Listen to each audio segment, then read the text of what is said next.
that time. So I began to think, well, maybe there is something more to baptism than just it being a symbol. Maybe there is some sort of real grace that's imparted in the practice of baptism. And he also talked to me about Cornelius and some biblical indication that probably children under the age of accountability is what you'll often hear Protestants say. Children under the age of accountability probably were baptized. So that began to soften me up toward a more sacramental view of baptism. And at about the same time, I had another conversation with this same cousin on the Eucharist. And my church taught, again, that the Eucharist was merely a symbol. We practiced the Eucharist. We hardly ever did practice the Eucharist, but it'd be like 3, at most 4 times a year. And that was it. And we were taught that it was just a symbol. And something came up in family discussion where he was talking about viewing the Eucharist as real presence, that Christ was truly present in the Eucharist. And I said, I expressed skepticism over this. How could it be that these things are being changed? We see no change in them. And he again threw it back on me and said, okay, well, think about it this way. If it's just a symbol, why does God tell us to do it in this particular way? Why does he do that? I mean, if it's just to remember him, which is what my church taught, if it's just to remember him, we could do that in dozens of different ways, right? We could go up front every Sunday and say, here's a Bible. We need to remember Jesus' sacrifice for us. And that would do the work, if it's just to remember him. And again, I didn't really have an answer to him on this. And so I began to open up to this view of, again, taking a sacramental view of the Eucharist. And I didn't really know what that meant at the time, or I hadn't worked all that out in detail because, I wasn't really familiar with the doctrine of transubstantiation, but at that point in time, it seemed kind of hard to believe, this idea that the substance of the bread and wine is, in essence, swapped out and changed with a different substance. That seemed hard to believe to me at the time, but it did seem right to me that, maybe the Eucharist is giving us some real grace, that it's not just a symbol. And so, again, I was moving towards a sacramental view. And I think I kind of adopted this view of, maybe Jesus comes to us in this sort of spiritual way, this vague spiritual way, and we receive grace from him in that regard. But I don't know about transubstantiation. So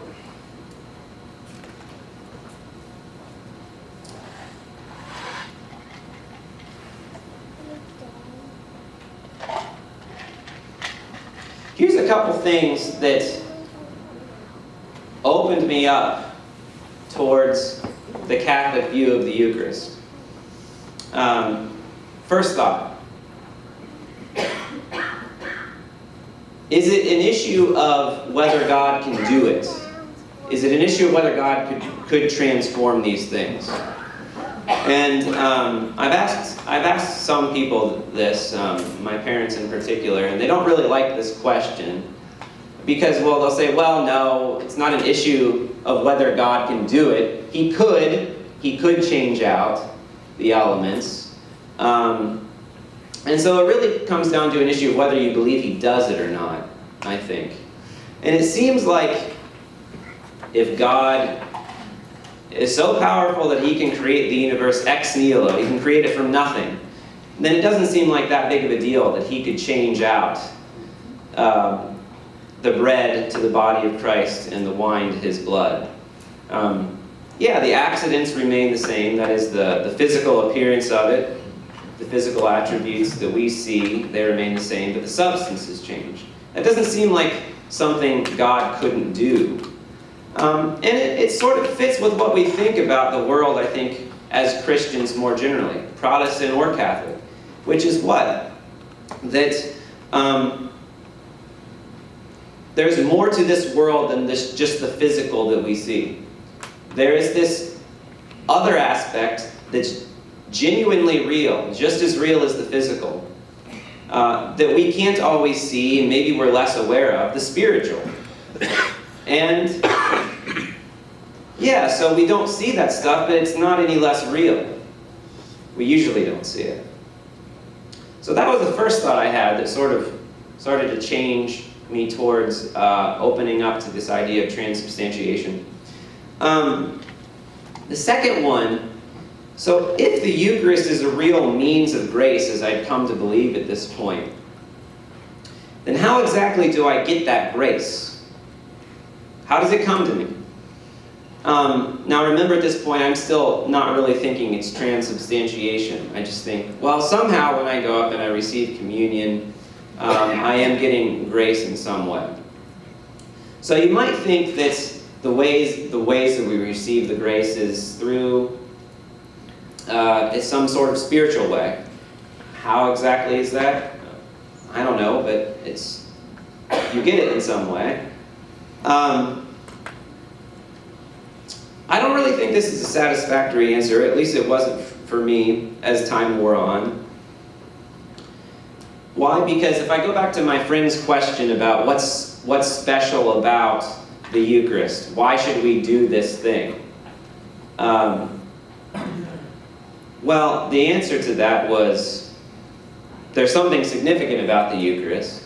But if it's just receiving Christ in sort of this vague spiritual way, well, I already did that in a way. You know, I had these experiences in college where Christ's love was very real to me. And if you think about our everyday lives, our lives of prayer and so forth, Christ meets us spiritually. He meets lots of people spiritually.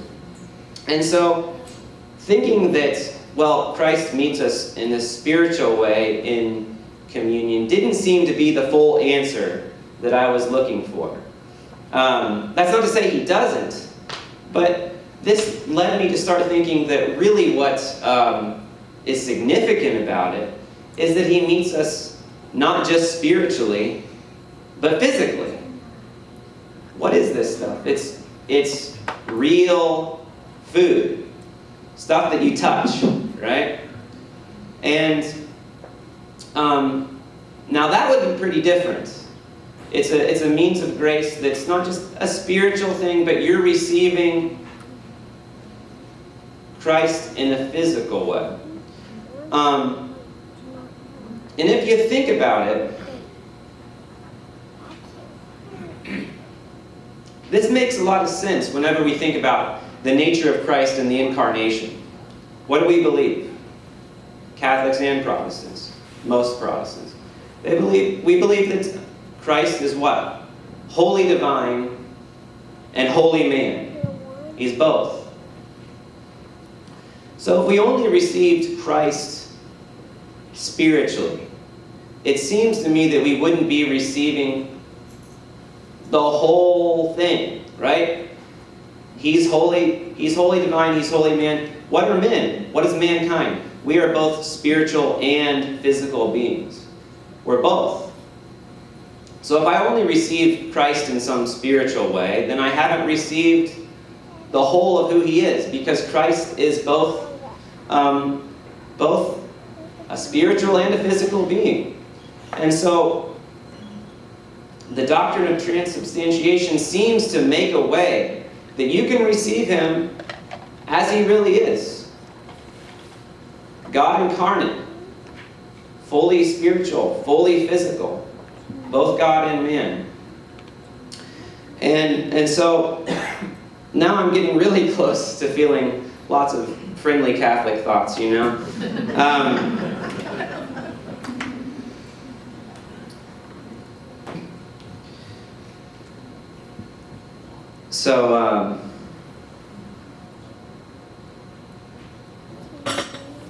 A side note here real quick. I think this is also part of the motivation for why Catholicism is so insistent that we do what? That we feed the poor, that we take care of the sick, that we protect life in all its forms wherever we find it. Why? Because there's old philosophical traditions that we could look at that disagree with Catholicism. One is what I call physicalism or materialism, and it's the view that just says everything is physical. All the world is physical. There is no spiritual. There is no supernatural. It's an atheistic philosophical system. And so that's one view, and what? Christianity rejects that view. It says there is a spiritual realm to the universe. There's another view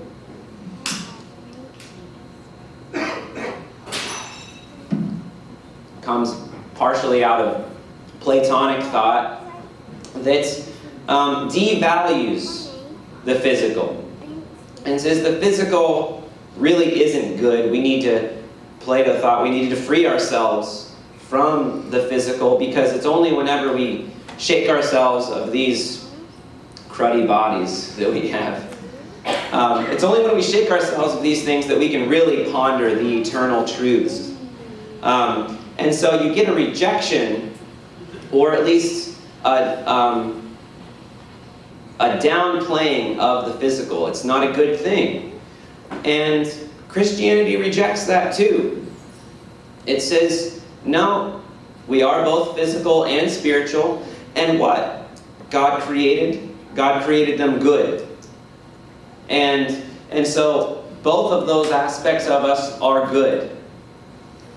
And so I think it's incredibly important, the social teachings of the church regarding taking care of the poor, taking care of the sick. Why would any of these things be important if the physical wasn't important? You know? Equally, any sort of a view that seeks to fix these problems that doesn't address the spiritual aspect of humankind is inevitably going to fall short. And that's the importance of Christianity and why we can't allow it to be, I guess, pigeonholed in our society.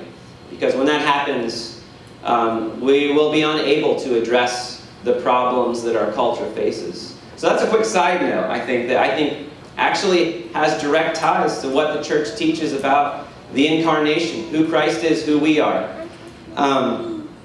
So here's a third question I had regarding transubstantiation. If God really changes the elements, can just anyone do it? Can just anyone do it? Like, why can't I just walk up and bless the elements, say the words, and poof, they're the body and blood of Christ? Why can't just anyone do it? And in fact, I saw a little bit of this kind of thing in college because, of course, they had a what I'd call a lower view of the Eucharist. They didn't take it to be the real presence of Christ. But I would see on occasion, I remember one time in our chapel, one of the chaplains, we had college students who were, oftentimes they were planning to go into the ministry of some kind. They would be our college chaplains. And I remember one time, one of them for a service, going and getting a loaf of bread, like from Walmart, and a big French loaf of bread. And we just came down and we received communion by just tearing off a piece of bread and taking that. And I remember another time, someone suggesting that you could even do communion with pizza if you wanted. And I thought, man, that's pretty strange. And I didn't really know why.